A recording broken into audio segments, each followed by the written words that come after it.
When she was 23, Gertrude Coppard, the daughter of an engineer, went to a Christmas party in Nottingham. There, she met a young man called Walter Morrow.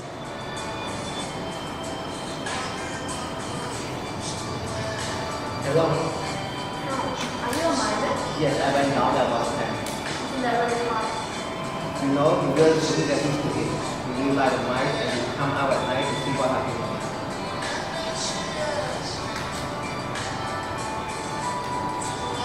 The next Christmas they were married.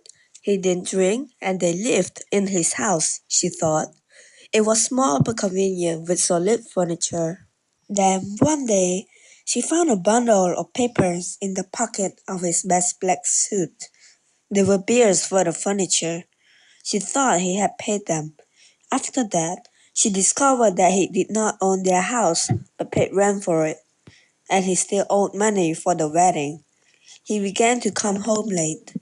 A year after their marriage, she had William. Morel became bad-tempered and he started to drink heavily. She fought to save him, but his nature was too different. Paul was born a year later.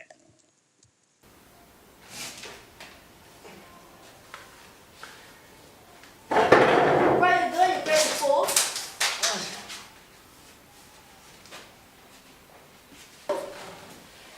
She no longer loved her husband. She had not wanted this child, but it lay in her arms and pulled at her heart. She held it closer. She felt that the birth string connecting its tiny body with hers had not been broken. Then, William got a job in London. He came home for Christmas. He brought presents for everybody. Then, eventually, Paul got a job with a firm that made elastic stocking and other things for invalids. After a while, William wrote to say he was engaged to be married. Her name was Louisa Lily. William brought Lily home for Christmas. This time, he brought no presents for his family. Well, Mother, Well, my son? do you like her? Yes. Mother is different here, and she's afraid. Of course she is. She's not like you, Mother. She's not serious and she cannot think. Well, she's young, my boy. She'll be alright. Don't think too much. Paul was quite happy at his work, and his wages had been raised, but his health suffered from the long hours. You know, Mother, she's useless with money. When she pays to buy things she doesn't want and cannot afford, then I have to pay for everything. And this year we want to get there. I think you should think as my son. If you get married, you can, but I don't think you can save a million. On Thursday morning, there was a telegram from his landlady. William was ill. The doctor came and said he was very ill. His lung was affected. Mrs. Morrow prayed, but at 2 o'clock in the morning he died. He had not recognized her. Paul was dangerously ill. His lung too was infected. Mrs. Morrow's life now rooted itself to Paul. He went to stay at the farm for a while. He had stayed and talked with Miriam, and that was when their love had started. Why you always sad? Dad? Yes, always sad. Don't you like being at home? Whole world, cleaning the house and the boy getting dirty in 5 minutes. I want to do something else. I want to learn to know things. It's not fair because I'm a woman. You can learn as much as you like. I will teach you.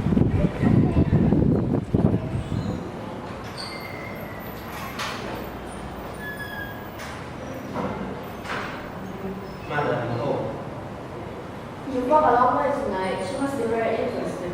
I do my cousin. Is there nobody else to talk to? Why are you so angry? I don't say that, but you're children.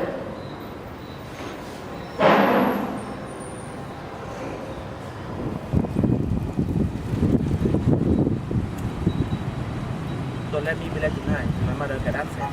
What is that? After a while, Miriam stopped coming to Paul's home on Thursday evening. She realized his mother didn't like her. You know, we are lovers, but we are just friends.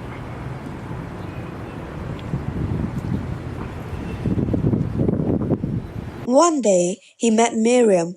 She was walking with a fair-looking woman with a rather unfriendly expression. You didn't tell me you coming to a town. I came into the market with my father. Clara, this is Paul. I think we have met before. Oh, I know I am. Mom, why don't you like her? I don't know. I thought I just came. You know, I don't like her too, but I do like talking to her. Is there nobody else to talk to? Mom, you never interested in my work and you don't care about painting. How do you know? You've never asked. Mom, we are young but you are old. What's the matter? Why are you so sad? We must stop seeing each other. Why? What has happened? I can only give you friendship. I can't. What? I can't love you.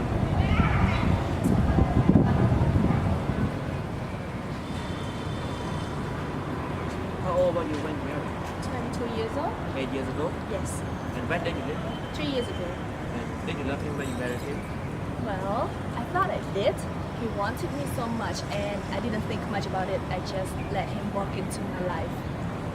And why did you leave him? I felt imprisoned. I wanted to run.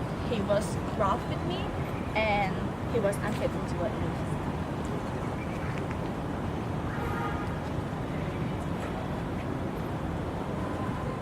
He did not know it, but the warmth he felt for Clara drew him away from Miriam.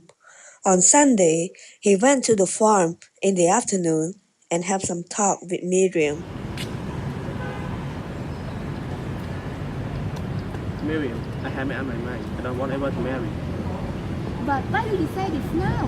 What about the thing you told me this last month? Can't have it, but I don't want to go on. You don't want any more of me? You are just like a child of 4. Let us stop. I don't want another mother. Then what do you want? I don't know. I will go my way and you go yours. It has been a long battle between us. It's always you fighting to get away from me. But we had some perfect time. We never. Their love had not been love. He was silent in bitterness, and she too was full of bitterness. He was forced and mean to her.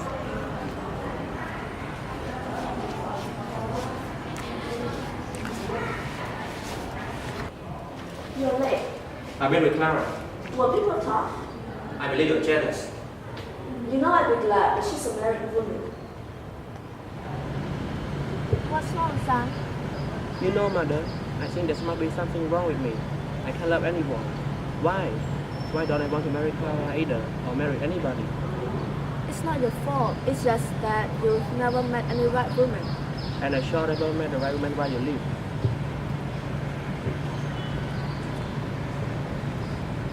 After a while, Paul began to love Clara less. He felt more and more that his experience had been impersonal and not Clara. One night, Paul walked through the station and he saw a dark shape leaning against the gate. It was Dawes, Clara's husband. At that time, they hit each other hard. Paul knocked Dawes down and tightened his hands around his throat. After the fight, Paul came to visit his mother. Mrs. Morrow had had heart trouble and even half lumped. The doctor said she could come downstairs in the afternoon for tea, but when she stood up, she fainted. Paul went to Nottingham as he wanted to arrange for her doctor. He had no money, but he could borrow. Then he went home to see his father.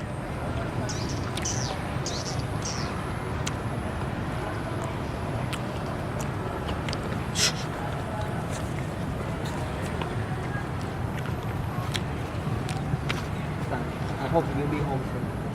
I will write and tell what the doctor said. I hope everything will be fine.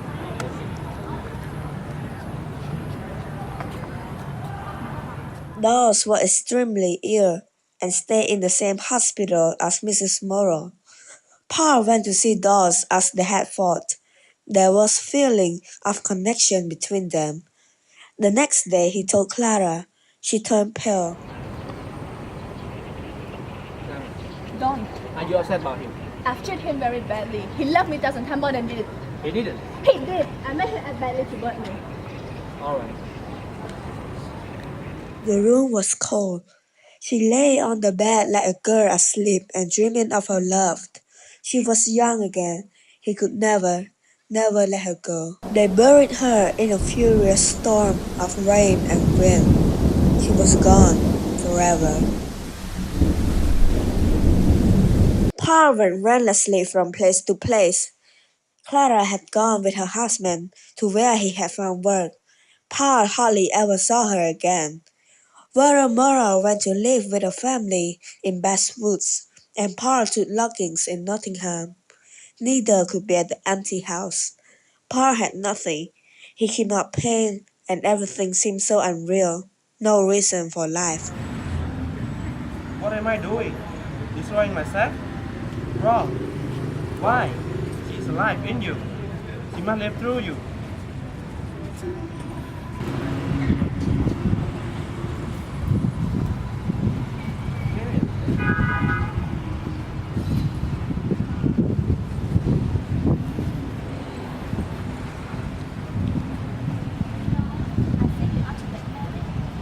I'm not sure.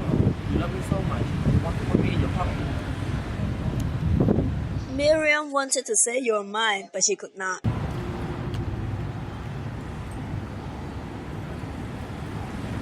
And without Mary, you can do nothing.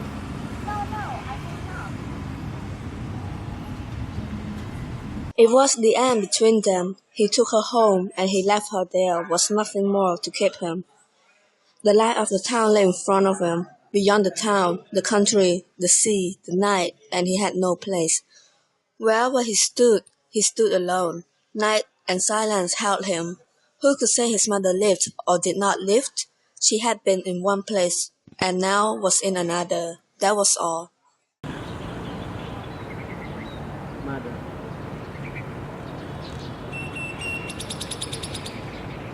He wanted his mother to touch him, to take him with her, but no, he would not give in. He would not go into darkness. He would not follow her. He walked quickly towards the faintly murmuring, glowing town.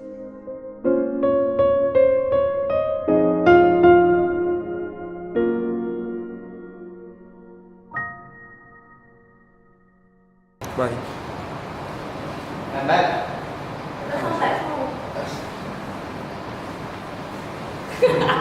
Này đo chuồng. Béo mấy camera lần chậm. I've treated him very badly. He loved me 1,000 times more than you did. Nó nóng nè. He did that. He did. I made him act badly toward me. And everybody be like, alright, see? I remember it. But then I forgot. Thôi bị đổ vậy. Trai nuôi sợ nó. Bạn trai mẹ trai ai vậy?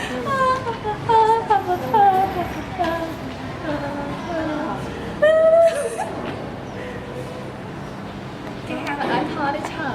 Kể đó của nhóm thơ đây, cái là của nhóm sắp xoay dụ bài chờ please. I want bonus. Chờ bonus please. I want We bonus. sacrifice so much. Thank you chờ. Ba nào. Bye bye. Tắt đi nè. Bye. Don't. Are you upset about him? I've treated him. Teacher, we are here, but there is no cameraman. We know it. Oppa. I can't learn. He កំពុងតែទន្ទិញ script យ៉ាងដណ្ដាបដួស and this two ចង់ថតរូបប៉ុន្តែ it's a video. Bye guys.